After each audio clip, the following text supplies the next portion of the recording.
ang PDP ba makikipalyansa or ngayong suporta sa PMP ng Partido ng Masang Pilipino, kanang federal, o kapag kahera, sa Liberal Party, may meron pa kasintay ni Ato kang Lenny Robredo, may possibility. I cannot answer that without consulting the... I do not own PDP. It is not my property. It is a collective body. I have to ask them.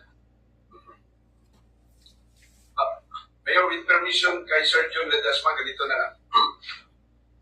Okay lang ba sa imo nga si Congressman Marcos Zamora na ay magkalaban sa First District of Davao de Oro in the person of Kapitan Rango Tito? Who is present here today? Yes. However,